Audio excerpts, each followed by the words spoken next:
The Montana winter howled like a wounded beast, bitter and unforgiving, as it swept across the abandoned homestead where Eliza Morgan lay curled protectively around her twin infants. A mangy stray dog with one ear and desperate eyes stood sentinel at her side, its ribs visible beneath matted fur. The three humans and their unlikely guardian had nowhere to go, nothing to eat, and precious little hope of surviving another night in the merciless cold of 1892. Before we jump back in, tell us where you're tuning in from, and if this story touches you, make sure you're subscribed, because tomorrow I've saved something extra special for you. Eliza's breath formed small clouds in the dilapidated cabin, walls so thin they barely broke the wind. Her daughters, Emma and Lily, just 8 months old, whimpered softly against her chest, their tiny faces pale as the approaching snow. The cabin door, hanging precariously on one hinge, suddenly crashed open, sending the loyal stray into a defensive stance, its weakened body summoning a growl that sounded more like a plea than a threat. 3 months since influenza had stolen Robert from them. 3 months of desperate wandering after their small farm had been claimed by creditors. The railroad company had promised her late husband prosperity, but delivered only debt and heartache. Eliza had been walking for days, searching for the mining town where her cousin had once mentioned work might be found. But the unexpected early storm had forced her to seek shelter in this abandoned homestead. Now, as darkness fell completely, she knew with terrible certainty they wouldn't survive another day without help.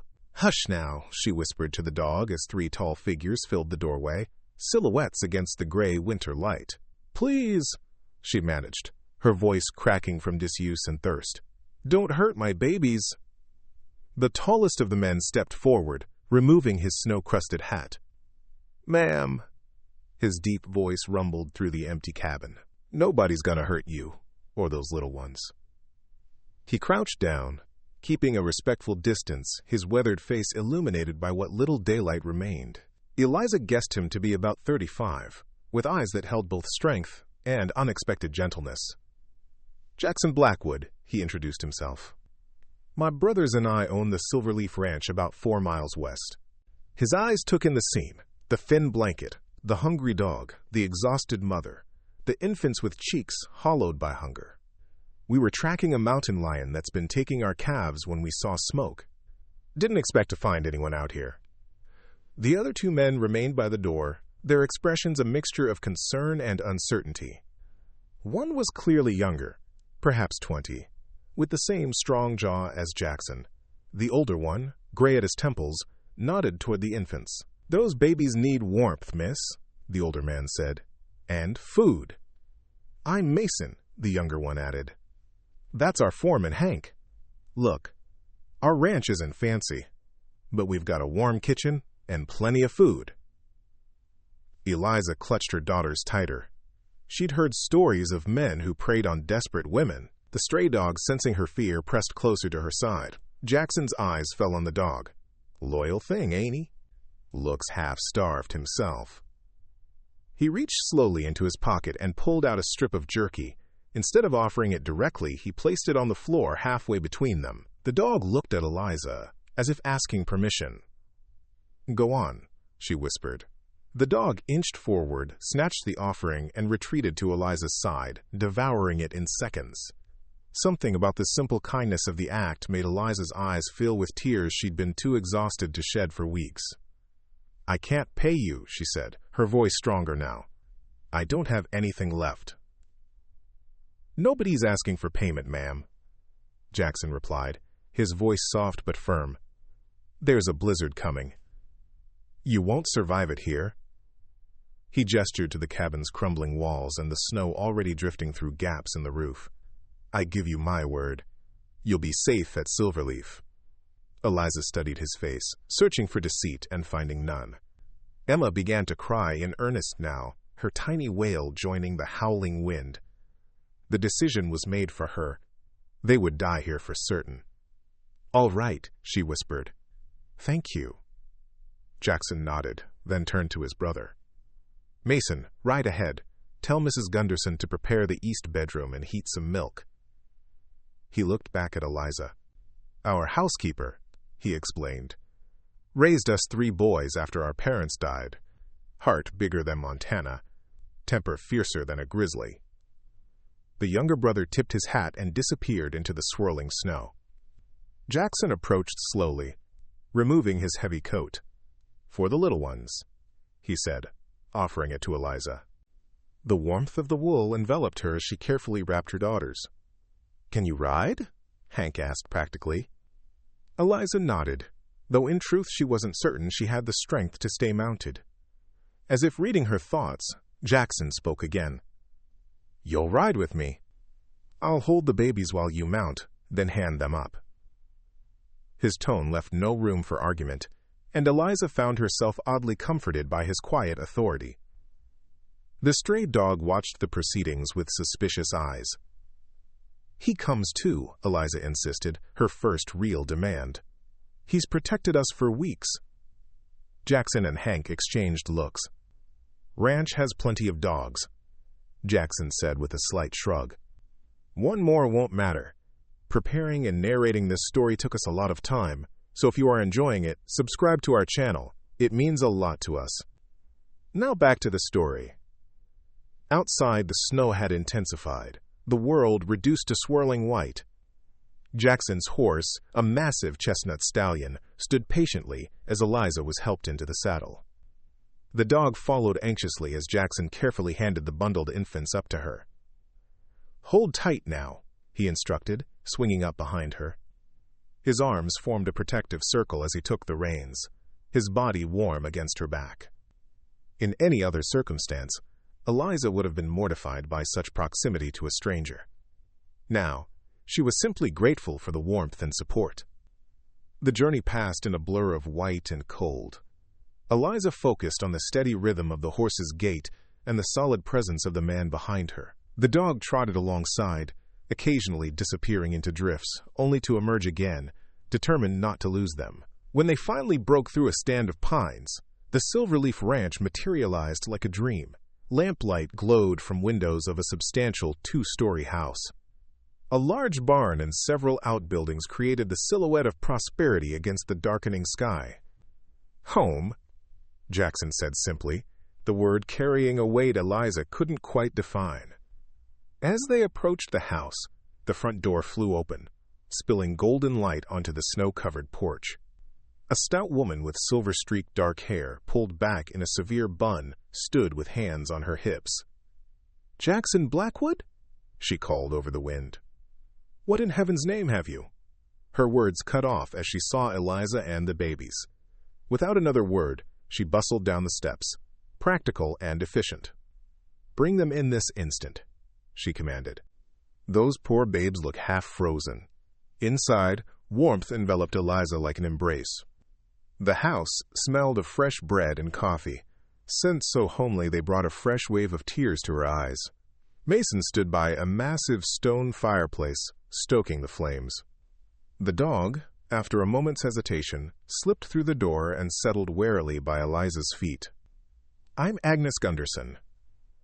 The older woman introduced herself, already reaching for the babies. "These little ones need warming and feeding. When's the last time they ate properly?" Eliza's voice faltered. "Yesterday. I've had very little milk myself lately." Agnes's face softened with understanding. "We've got cow's milk warming. Not as good as mother's milk, but it'll do for now. And you'll eat, get your strength back." She expertly cradled both infants in her capable arms. "Beautiful girls. Twins?" Eliza nodded, suddenly swaying on her feet. Jackson's hand steadied her elbow. "You need rest," he said firmly. "Food first, then sleep. Everything else can wait till morning." Agnes led the way to the kitchen, a large, warm room dominated by a cast-iron stove and a long pine table. A pot of stew bubbled, filling the air with rich aroma. The dog followed, nose twitching, but maintained its protective position beside Eliza. "That creature needs a bath before it gets any closer to my clean floors," Agnes remarked, but there was no real bite to her words. She settled the babies in a makeshift bed of blankets near the stove, while Hank ladled stew into a bowl for Eliza. The first spoonful nearly undid her. Tears streamed down her face as she ate. the simple goodness of hot food overwhelming after so long without. No one spoke, giving her this moment of private relief. "I'm sorry," she finally managed, wiping her eyes with a napkin Agnes provided. "I don't know how to thank you." "Eat," Jackson said simply. "That's thanks enough for now." After the meal, Agnes showed Eliza to a bedroom on the second floor. Clean, warm, with a large bed and a smaller one that would serve as a cradle for the twins. The dog, having been grudgingly allowed a quick wash in the mudroom, padded in behind them, immediately circling 3 times before settling at the foot of the bed. "Sleep as long as you need," Agnes said. "I'll help with the babies tonight." She hesitated. "We should know your name, dear." "Eliza," she replied, suddenly realizing she hadn't introduced herself in all the commotion. "Eliza Morgan." "My daughters are Emma and Lily." Agnes nodded approvingly. "Strong names. Now rest, Eliza Morgan. You're safe here." When the door closed, Eliza sank onto the bed, the softness of the mattress almost foreign after weeks of hard ground. The twins, fed and changed into clean cloths Agnes had fashioned from soft flannel, slept peacefully in their makeshift cradle. The dog watched her with steady eyes. "We made it," she whispered to him. "For tonight, at least, we made it." Sleep claimed her instantly, dreamless and deep. Morning came with the smell of coffee and bacon. For one blessed moment, Eliza thought she was back in her own home, before the fever took Robert, before everything fell apart. Then reality returned, tempered by the unexpected comfort of clean sheets and warm air. Her daughters still slept, their tiny faces peaceful for the first time in weeks. The dog raised his head from the floor, watching her with cautious optimism. A soft knock at the door preceded Agnes's entrance, carrying a tray. "Thought you might want to eat before facing everyone," she said practically, setting the tray on a small table. The babies woke for a feeding around dawn. Good appetites, both of them. Gratitude washed over Eliza. "You didn't have to do that." "Nonsense. Been a long while since this house had little ones in it." Agnes's capable hands straightened already neat bedding. "There's a dress laid out in the washroom. Might be a bit large, but it's clean. Yours needs a good scrubbing." After washing and changing, Eliza felt almost human again. The borrowed dress, a simple blue calico, hung loosely on her frame, but the clean fabric against her skin was a luxury she had nearly forgotten. Downstairs, she found Jackson at the kitchen table, papers spread before him, a pencil tucked behind his ear. He stood when she entered, an old-fashioned courtesy that reminded her of Robert.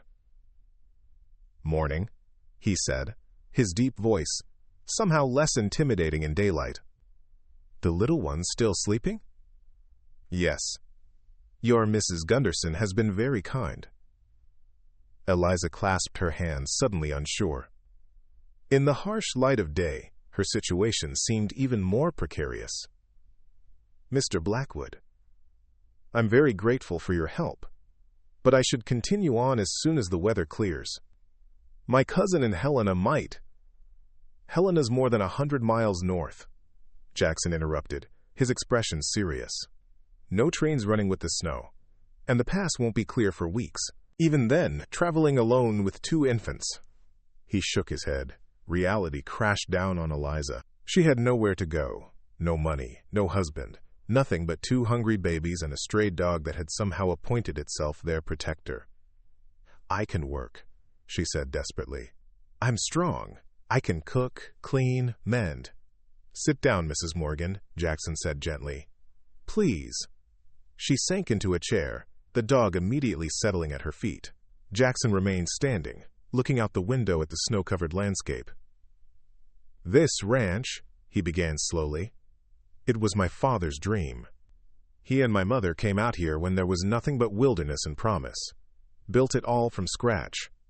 He turned to face her. "When the influenza took them both 6 years ago, the 3 of us swore we'd keep it going, make it thrive." Eliza waited, unsure where this was leading. "We have," he continued. "The Silverleaf is one of the most successful ranches in the territory. 5,000 acres, 800 head of cattle, 20 hands who live in the bunkhouse. Pride colored his voice, then faded to something more subdued. But a ranch isn't just land and cattle. My father always said a ranch without a family is just a business. The door opened, admitting Mason and Hank, bringing with them a gust of cold air and the smell of horses and leather. Trails completely blocked, Hank reported, stamping snow from his boots. Telegraph lines are down, too. We're cut off till the thaw, most likely. Mason noticed Eliza and tipped his hat, a gesture that seemed automatic rather than considered. "Morning, ma'am? Baby's doing all right?" Before she could answer, a thin wail drifted down from upstairs. Eliza rose immediately, but Agnes's voice called down, "I've got them, don't fret!" Jackson cleared his throat. "Mrs. Morgan, what Mason says is true. We're isolated here until the weather breaks, which could be weeks. You and your daughters are welcome to stay." "I can't impose," Eliza began. "It's not an imposition," Jackson cut in. "This house is too big for 3 bachelors and an aging housekeeper. The men in the bunkhouse handle most of the ranch work, but Agnes has been saying for years she needs help with the house." Hank nodded in agreement. "Truth is, ma'am, we could use another pair of hands around here. And those little ones." A smile softened his weathered face. "Been too long since we had children at Silverleaf." Eliza looked from one face to another, searching for hidden motives and finding none. Just 3 men, capable but somehow incomplete, offering shelter to a desperate woman and her children. "Just until the past clears," she said finally. "And I'll earn my keep." Jackson extended his hand, a formal gesture that somehow sealed their arrangement. When Eliza placed her fingers in his palm, she noticed how he engulfed her hand completely, his skin rough with work, but his touch surprisingly gentle. "Welcome to Silverleaf, Mrs. Morgan," he said quietly. The days melted into a routine. Eliza took over the household accounts, discovering a talent for organization that impressed even the taciturn Hank. The twins thrived under the combined care of Eliza and Agnes, gaining weight and beginning to smile. The dog, whom Mason had dubbed Scout for his habit of patrolling the perimeter of the house each night, gradually relaxed his vigilance, though he still slept at the foot of Eliza's bed. January deepened, bringing short days and long evenings by the fire. Jackson, she learned, was a man of few words but deep thoughts. Sometimes she would catch him watching her with an expression she couldn't quite decipher before he would look away, returning to his ledgers or reports from the foreman. One evening after the twins were asleep and Agnes had retired, Eliza found herself alone with Jackson in the study. She had brought him coffee, a small gesture that had somehow become part of their evening ritual. "Thank you," he said, taking the cup. His fingers brushed hers, a momentary contact that shouldn't have mattered but somehow did. "The girls were asleep before I finished the first verse of their lullaby tonight," Eliza said, filling the silence. "They feel safe here." Jackson nodded, his gaze on the fire. "And you, Mrs. Morgan, do you feel safe at Silverleaf?" The question surprised her. "Yes," she answered honestly. "Safer than I've felt since Robert died." His eyes met hers then, direct and unguarded. "I'm glad. Safety is important. But it's not everything." Eliza wasn't sure how to respond to this cryptic statement. Jackson seemed to struggle with something, then spoke again. "I've been meaning to ask. That dog of yours, where did you find him?" The change of subject relieved her. "He found us, actually, about a week after we lost the farm. I was sleeping in a hayloft with the girls and woke to find him standing guard at the ladder. He's been with us ever since." She smiled at the memory. "Robert always wanted a dog, but I thought they were too much work with babies coming." "Robert was your husband?" Jackson asked carefully. "Yes." Eliza's throat tightened. He worked for the railroad, believed all their promises about opportunity and advancement. When the fever took him, they refused his pension, said he hadn't worked long enough to qualify. Anger flashed across Jackson's face. "That's not right." "No," Eliza agreed softly. "It wasn't." Silence fell between them, comfortable rather than strained. Jackson sipped his coffee, his expression thoughtful. "My father always said a man is measured by how he treats those who can do nothing for him," he said eventually. The railroad failed that measure. Eliza nodded, surprised by the depth of understanding in his words. Robert was a good man, just trusting. Too trusting, perhaps. And you've been paying for that trust ever since. It wasn't a question. The girls and I will manage, Eliza said with more confidence than she felt. Once the weather clears, my cousin and Helena. Yes, your cousin. Jackson set down his cup with a decisive motion. Mrs. Morgan. Eliza, there's something I need to say. The use of her given name startled her. In the weeks she'd been at Silverleaf, he had maintained a careful formality that she had come to rely upon. Mason rode to town yesterday, he continued. The North Road was finally passable. He sent a telegram to Helena, to your cousin. Hope and fear mingled in Eliza's chest. And? Jackson's face was grave. Your cousin and her husband left for California 3 months ago. The boarding house where they lived has new tenants who knew nothing about forwarding addresses. The news hit Eliza like a physical blow. Her last hope, the last thread connecting her to any kind of future, snapped. She sat down abruptly, the room suddenly spinning around her. I see, she managed, her voice distant to her own ears. I'll need to make new plans, then. Jackson knelt beside her chair, his large frame somehow less intimidating in this position. Eliza, look at me.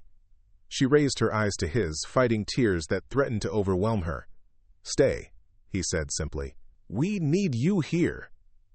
The words hung in the air between them, heavy with meaning she wasn't sure she understood. The ranch is prosperous, Jackson continued, his voice gaining strength. We have everything we need except what matters most. A family. He gestured toward the ceiling, indicating the sleeping twins upstairs. Those girls deserve a home. You deserve security. Eliza stared at him, disbelief warring with a dangerous flicker of hope. What exactly are you suggesting, Mr. Blackwood? Jackson, he corrected gently. And I'm suggesting that you and your daughters make Silverleaf your home. Not just until spring. Permanently. Stay, he said simply. We need you here. The words hung in the air between them, heavy with meaning Eliza wasn't sure she understood.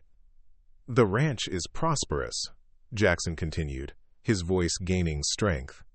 We have everything we need except what matters most. A family.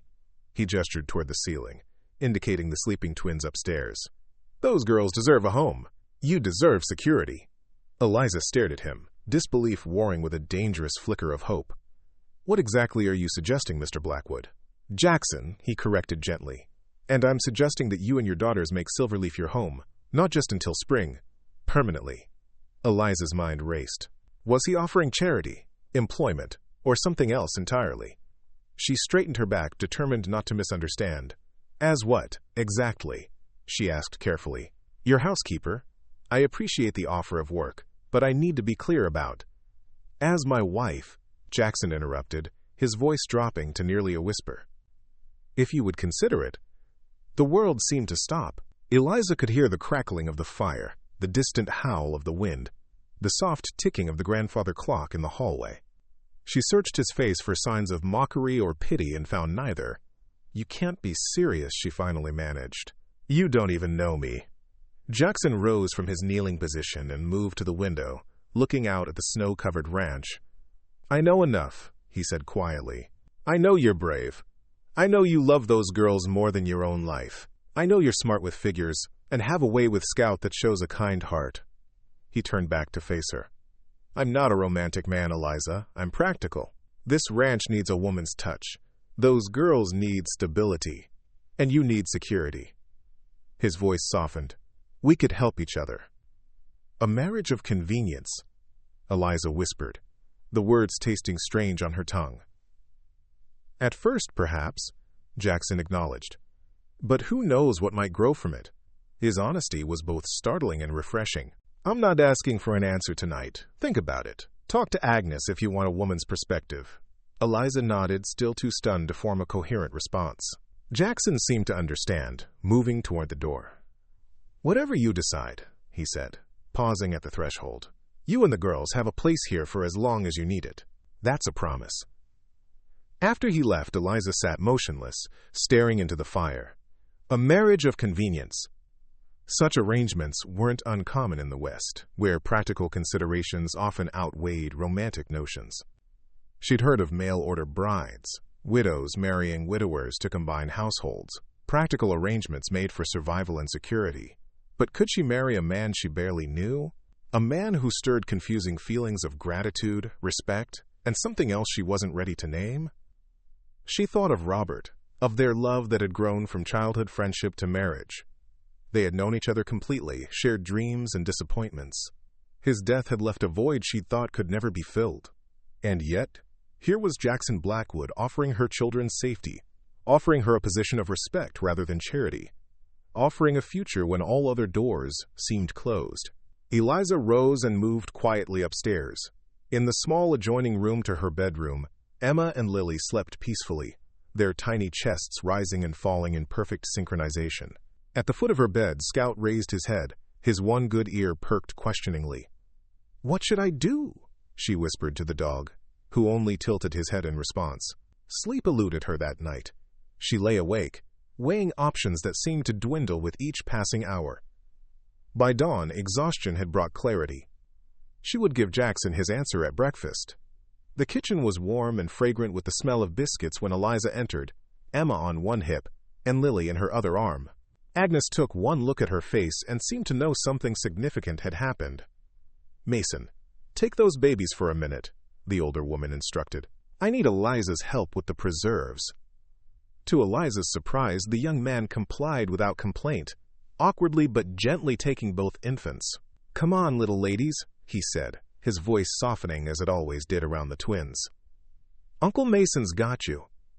The casual use of uncle wasn't lost on Eliza. In the short time they'd been at Silverleaf, the Blackwood brothers had formed attachments to her daughters that went beyond mere kindness to strangers.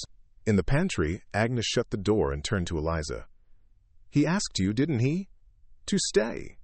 Eliza nodded, unsurprised that Agnes knew. Little happened at Silverleaf that escaped the housekeeper's notice. "He offered marriage," Eliza said softly. Agnes nodded, as if confirming something she'd long suspected. "And what did you tell him?"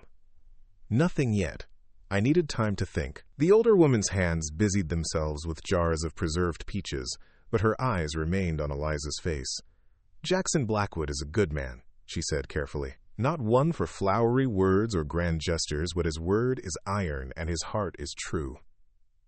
She paused. He was 17 when his parents died. Stepped up to run this ranch, raise his brother, keep everything from falling apart. Never complained, never faltered. Eliza absorbed this information, adding it to the portrait of Jackson that was forming in her mind. "I barely know him," she protested weakly. "You know enough," Agnes countered, echoing Jackson's words from the night before. "The question is, what do you want, Eliza Morgan, for yourself and those babies?" The direct question caught Eliza off guard. What did she want? Since Robert's death, survival had been her only goal. Food, shelter, safety for her daughters. But beyond that, "I want my girls to grow up without fear," she said slowly, discovering the truth as she spoke it. "I want them to have stability, education. I want—" Her voice faltered. "I want to stop running." Agnes nodded, satisfaction evident in her expression. "Then you have your answer, don't you?" When Jackson entered the kitchen minutes later, Eliza was helping Mason feed the twins small spoonfuls of porridge sweetened with honey. Their eyes met across the room, and something in her expression must have given him hope, for his face lightened subtly. "Could I speak with you, Mrs. Morgan?" he asked formally. "After breakfast, perhaps." "Now is fine," Eliza replied, surprising herself with her steadiness. She rose, wiping her hands on her apron. "Agnes and Mason have the girls well in hand." Outside, the morning was crisp and clear, the snow glittering like diamond dust in the winter sunlight. Their breath formed clouds as they walked a short distance from the house, toward a massive old oak tree that stood sentinel at the edge of the home pasture. "My answer is yes," Eliza said without preamble, before her courage could desert her. "But I have conditions." Jackson stopped walking, turning to face her fully. His expression remained carefully neutral, but something flickered in his eyes. "I'm listening." "First, "This must be a real marriage," Eliza stated firmly, "not just on paper. If we do this, I won't be your housekeeper who happens to share your name. I'll be your partner. I expect to have a say in the running of this ranch, to make decisions alongside you." Jackson nodded slowly. "Fair enough. Second, my daughters will bear your name, but they must know about their father as they grow. Robert's memory will be honored in this house." "I would expect nothing less," Jackson agreed, his voice softening. "A child should know where they come from." Eliza took a deep breath before stating our final condition. "Third, this may start as a practical arrangement, but I won't accept a marriage without affection. I don't expect love, not right away. But I won't live as strangers under one roof." To her surprise, a small smile touched Jackson's lips. "I believe I can comply with that condition most readily of all, Mrs. Morgan." Heat rushed to Eliza's cheeks despite the cold. "Then we have an agreement." Jackson reached into his pocket and withdrew something that caught the sunlight. A simple gold band, well worn but polished to a soft glow. "My mother's," he explained. "She always said it should go to the woman who brought life back to Silverleaf." He didn't kneel as he had the night before.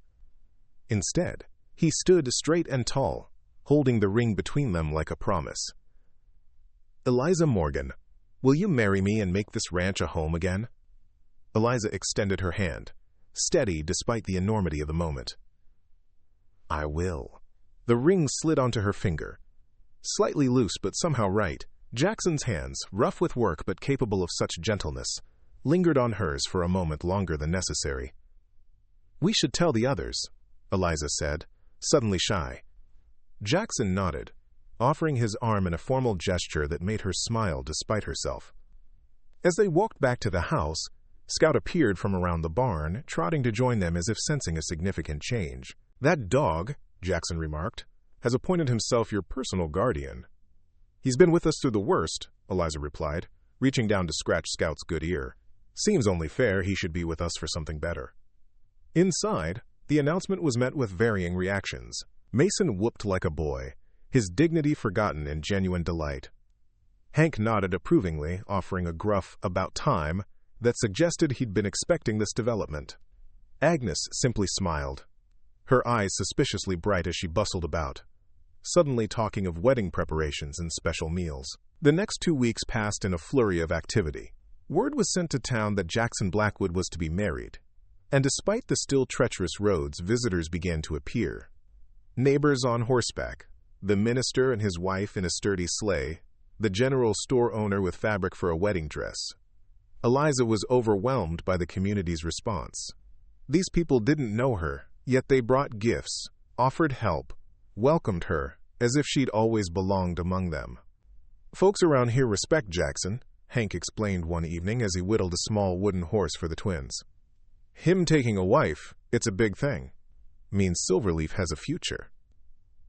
"A future," Eliza repeated softly, the word holding new meaning. For so long she'd lived day to day, hour to hour, unable to look beyond immediate survival. Now she found herself planning, dreaming, thinking of spring plantings and summer preserving, of the twins' first steps and first words in this house that was becoming home. The day before the wedding, a heavy package arrived from town. Jackson presented it to Eliza after dinner, unusually hesitant. "What is this?" she asked, untying the brown paper. "Something I ordered from back east, before the first snows," he explained, "for the right occasion." Inside was a leather-bound book, its pages thick and creamy. A family Bible, ornately embossed with the Blackwood name. "Turn to the family record," Jackson instructed gently. Eliza did, finding the pages where births, marriages, and deaths were recorded. There, in Jackson's surprisingly elegant handwriting, she found entries she hadn't expected. Robert Morgan, born May 12, 1865, died October 3, 1891. Husband to Eliza, father to Emma and Lily. A good man remembered with honor. Emma and Lily Morgan Blackwood, born April 17, 1891. Daughters of Robert and Eliza Morgan. Welcome to the Blackwood family with joy. Tears blurred Eliza's vision. This gesture, this acknowledgement of her past while embracing their future, moved her more deeply than flowery declarations or passionate promises could have. "Thank you," she whispered, running her fingers over the careful script. "This means more than I can say." Jackson nodded, understanding in his eyes. "Tomorrow, we'll add our marriage. A new beginning that honors what came before." The wedding day dawned clear and cold, the February sun turning the snow-covered landscape into a sea of diamonds. Agnes had transformed the main parlor into a chapel of sorts, with evergreen boughs and red berries bringing color to the winter scene. In her room, Eliza prepared with trembling hands. The dress, a deep blue that Agnes insisted brought out her eyes, had been hastily altered from one of Mrs. Peterson's daughter's gowns.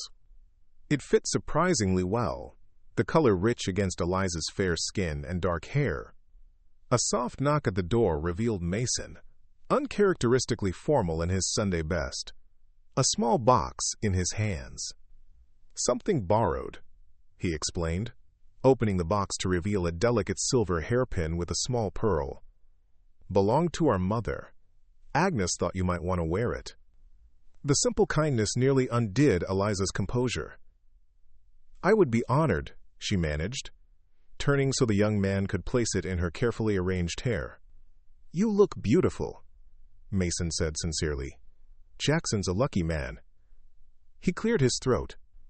"I know this isn't how you planned your life to go, but I want you to know we're all mighty glad you found your way to Silverleaf."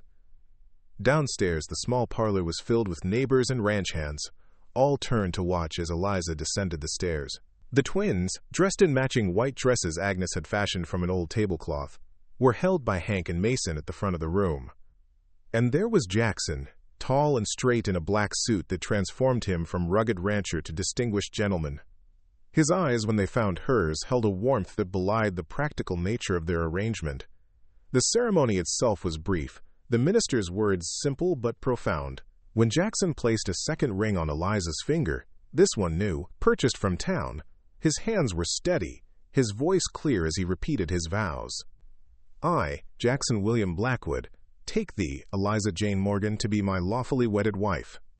To have and to hold, from this day forward, for better, for worse, for richer, for poorer, in sickness and in health, to love and to cherish, till death do us part." The word love hung in the air between them, a promise or a possibility. When Eliza repeated her own vows, she found herself meaning every word, despite the unconventional path that had brought them to this moment. "You may kiss your bride," the minister concluded, and the room fell silent. Jackson's hands were gentle as they framed her face. His kiss, their first, was brief but tender, a question and an answer all at once. When they turned to face their guests as husband and wife, Eliza caught sight of Scout sitting proudly at the back of the room, his one good ear perked forward, as if he too understood the significance of the moment. The celebration continued through the afternoon, with food and music and congratulations from neighbors who had become friends. Even the twins seemed to sense the importance of the day, their behavior angelic as they were passed from one admiring guest to another. As sunset painted the snow in shades of pink and gold, the last guest departed, leaving the newly formed family alone. Agnes, with uncharacteristic sentimentality, had prepared the main bedroom, moving Jackson's things from his bachelor quarters and adding touches of beauty, fresh evergreen boughs, candles, a crocheted blanket at the foot of the bed. The moment when they were finally alone was both awkward and sweet. Jackson stood by the window, watching the last light fade from the winter sky. Eliza, having checked on the sleeping twins in the adjoining nursery, hesitated at the threshold. "Are you happy, Eliza?" Jackson asked quietly, still looking out at the darkening landscape. The question surprised her. "Yes," she answered honestly. "Are you?" He turned then, the fading light casting his features in shadow and gold. "I never expected to marry again," he said slowly. "After my parents died, all I could think about was keeping the ranch going, raising Mason, making sure everything they built didn't fall apart." He moved toward her, stopping just short of touching. "I didn't realize how empty it all felt until you and the girls and that one-eared dog showed up in the middle of a blizzard." The honesty in his words touched something deep in Eliza's heart. "I never expected to survive," she admitted. "After Robert died, after we lost the farm, I was just moving forward because I had to, for the girls. I didn't dare hope for anything beyond making it through each day. Jackson's hand reached for hers, his calloused fingers intertwining with her smaller ones. "And now I find myself hoping again," she whispered, "for spring, for watching the girls grow, for making Silverleaf truly home." His smile transformed his face, erasing the seriousness that usually marked his features. "Mrs. Blackwood," he said, testing the name, "I believe we've made a good bargain." As he drew her gently into his arms, Eliza thought of the long journey that had brought her to this moment, the grief, the fear, the desperate days of wandering. And now this unexpected harbor, this man, who offered security wrapped in growing affection, this home that welcomed her daughters as treasures rather than burdens. Not the life she had planned, but perhaps the one she was meant to find. Spring came to Silverleaf Ranch with a riot of wildflowers and newborn calves. The snow retreated to the highest mountain peaks, leaving behind lush grass and bursting creeks. For Eliza, the transformation of the landscape mirrored the change in her own life. Winter's harsh desperation had given way to hopeful renewal. 3 months into her marriage, she stood on the porch watching Jackson and Mason mend a fence in the home pasture. The twins, now 1-year-old, played on a quilt at her feet, their chubby hands reaching for the colorful wooden blocks Hank had carved for them. "Those girls grow more each day," Agnes remarked, joining Eliza with a tray of lemonade. "And you look better, too," filled out some. Not so hollow in the cheeks. Eliza smiled, knowing it was true. Regular meals, restful sleep, and the absence of constant fear had restored her health. "I feel better than I have in years," she admitted. Agnes nodded approvingly. "Marriage suits you. Both of you." Her shrewd eyes missed nothing. "Jackson smiles now. Before you came, that man went weeks without so much as a grin." It was true. The serious, reserved man who had found her in that abandoned cabin had gradually given way to someone who laughed at the twins' antics, who sometimes whistled as he worked, who looked at Eliza with increasing warmth when he thought she wasn't watching. Their marriage, begun as a practical arrangement, was becoming something neither had anticipated. There was respect between them, certainly. Companionship in the long evenings by the fire, shared pride in the twins' accomplishments, mutual satisfaction in the prosperity of the ranch. But there was something else growing too, something Eliza wasn't quite ready to name. At night, Jackson was unfailingly gentle, his initial hesitancy giving way to a tender passion that still surprised her. By day, they worked side by side, her knowledge of crops complementing his expertise with cattle. They made decisions together, planned together, built a life together with each passing day. Scout barked, alerting them to riders approaching. Eliza shaded her eyes, recognizing the wagon from town carrying mail and supplies. "That'll be the spring catalog," Agnes said with satisfaction. "And maybe some letters." Jackson came to meet the wagon, exchanging greetings with the driver. He accepted a stack of mail, rifling through it as he walked back toward the house. Eliza noticed the moment his expression changed, a sudden tension in his shoulders as he read something that disturbed him. "What is it?" she asked when he reached the porch. Jackson hesitated, glancing at the twins before meeting her eyes. "A letter. From Helena." Eliza's heart skipped. "Helena? Who would write from there?" He handed her the envelope. "It's addressed to you." "From a law firm." With trembling fingers, Eliza opened the letter, scanning the formal language. As she read, the color drained from her face. "Eliza?" Jackson stepped closer, concern etched in his features. "What's wrong?" "It's about Robert," she whispered. "His employer, the railroad. They're acknowledging his pension claim. There was a clerical error." She looked up, disbelief in her eyes. "They're offering a settlement. A substantial one." Jackson absorbed this news, his expression carefully neutral. "That's good, isn't it? Justice for Robert. Security for the girls." "Yes, but—" Eliza looked down at the paper again. "I need to go to Helena to sign papers, prove my identity." She met Jackson's gaze. "It says I need to bring documentation of my status as Robert's widow." The implication hung heavy between them. On paper, she was no longer Robert Morgan's widow, but Jackson Blackwood's wife. Agnes, sensing tension, quietly gathered the twins and took them inside, leaving the couple alone on the porch. "You should go," Jackson said finally. "It's what Robert would have wanted for his daughters." Eliza studied his face, searching for what lay beneath his measured words. "You think I should claim the money by concealing our marriage?" "I think you deserve whatever is rightfully yours," he replied carefully. "The girls deserve their father's provision." Something in his tone made Eliza step closer, her hand reaching for his. "Jackson, what are you really saying?" He looked away, toward the distant mountains. "The letter is a reminder, I suppose, that this arrangement between us began as a practical solution to a desperate situation." His voice was low, controlled. "If circumstances had been different, if that pension had come through months ago, I wouldn't have been found half-starved in an abandoned cabin," Eliza finished for him. "I wouldn't have come to Silverleaf. We wouldn't be standing here as husband and wife." Jackson nodded once, his jaw tight. "Exactly."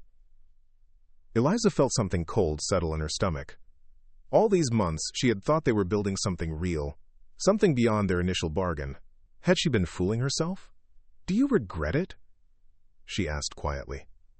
"Our marriage?" The question seemed to startle him. His eyes, when they met hers, held confusion. Regret? No, never. He ran a hand through his hair, a gesture she'd come to recognize as a sign of inner turmoil. "But I wonder if you might, now that you have options you didn't before." Understanding dawned. It wasn't regret she saw in him, but fear.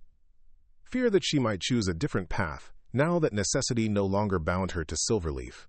"Jackson Blackwood," she said, her voice steady despite the emotion rising in her chest.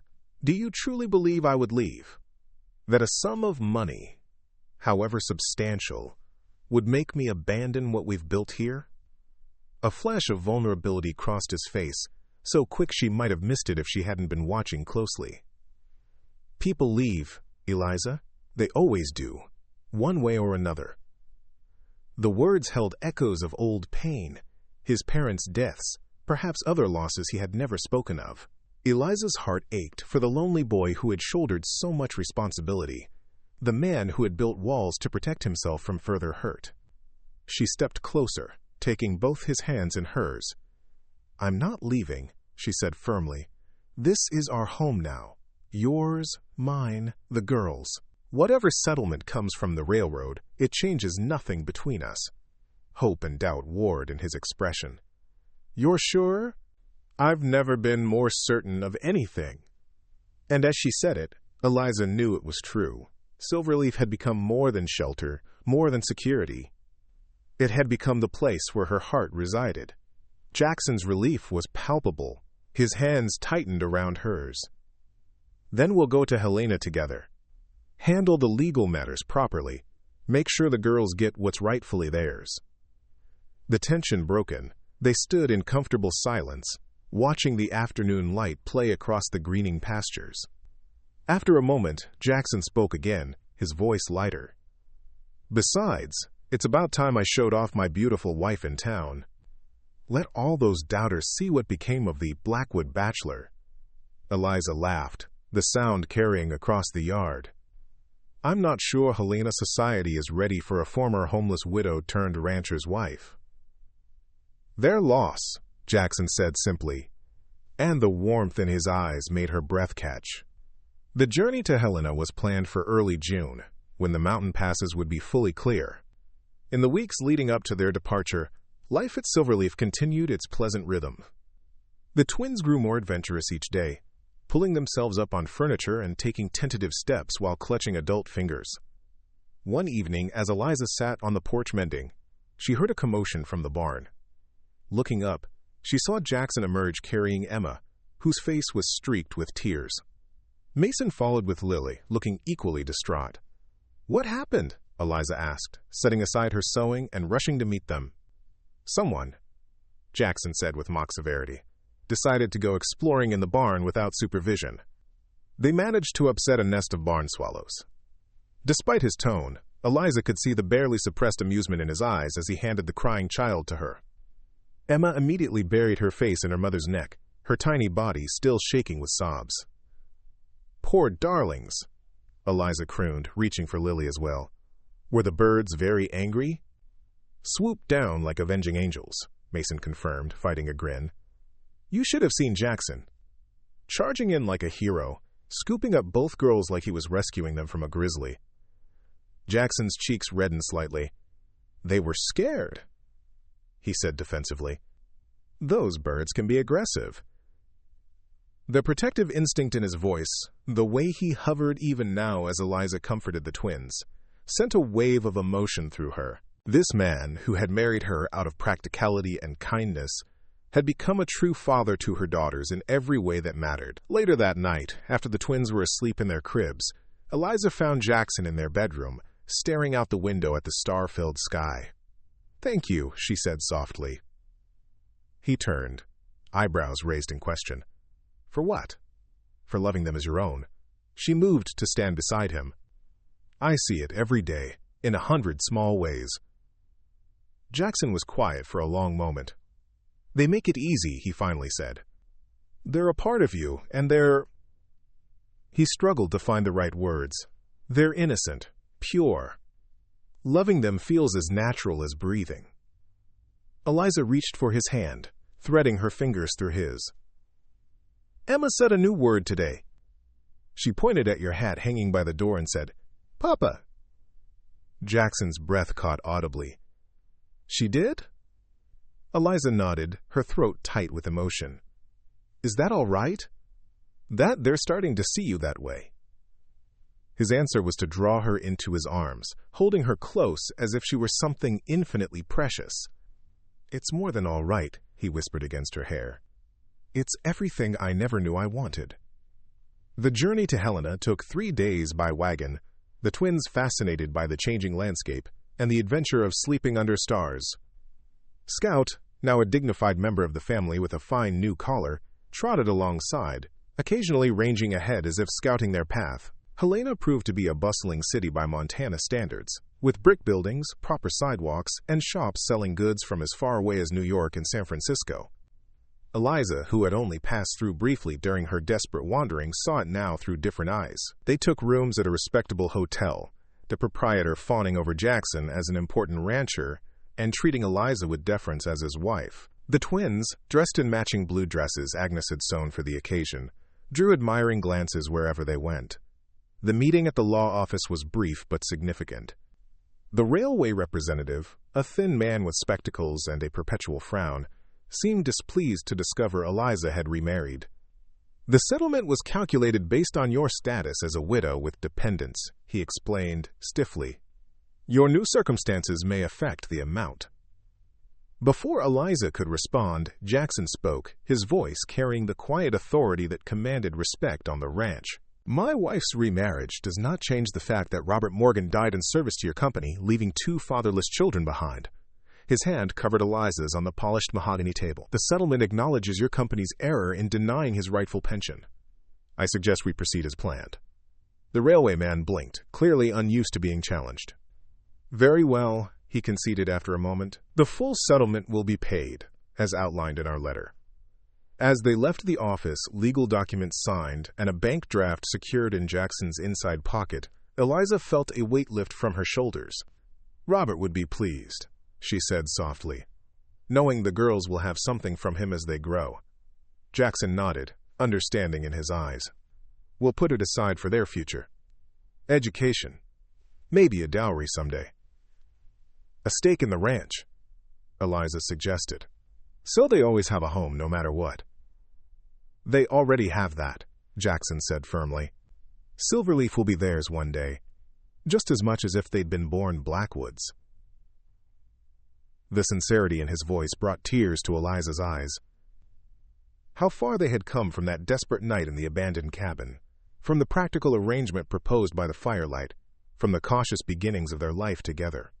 Their last evening in Helena, they dined at the hotel's restaurant, the twins on their best behavior despite the late hour. As they were finishing dessert, a woman approached their table, her silk dress rustling expensively, her jewelry catching the lamplight. "Jackson Blackwood!" she exclaimed, her voice carrying across the quiet dining room. I thought that was you. Jackson rose, politeness evident in his posture, though Eliza detected a certain tension in his jaw. Mrs. Harrington, good evening. The woman's gaze moved to Eliza, assessing her with barely concealed curiosity.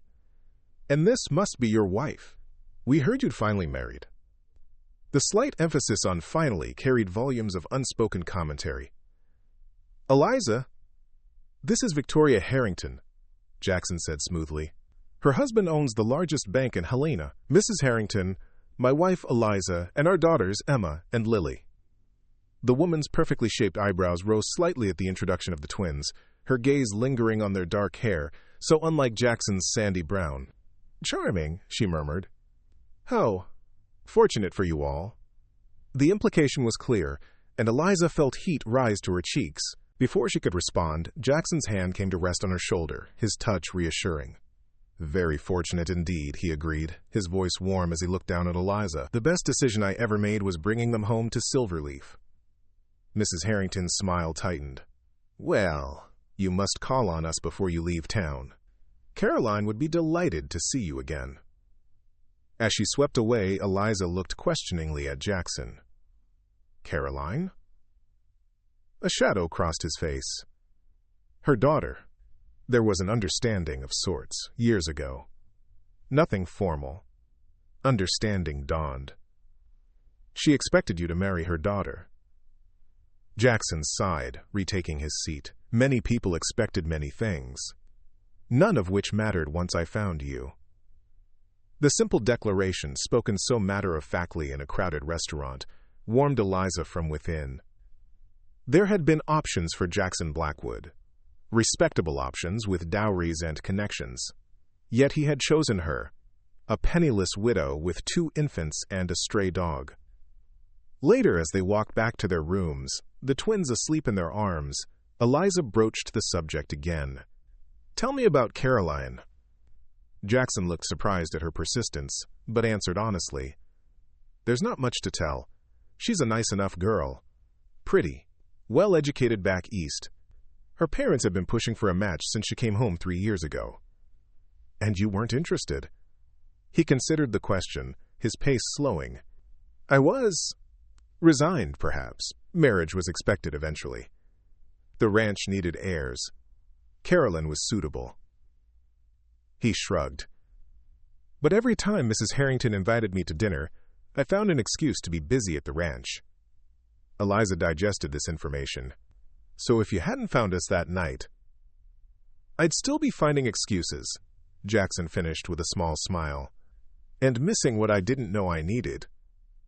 The return journey to Silverleaf seemed shorter somehow, filled with the twins' new words, Scout's proud prancing when game birds scattered from the roadside, and long, comfortable conversations as the miles passed beneath their wagon wheels.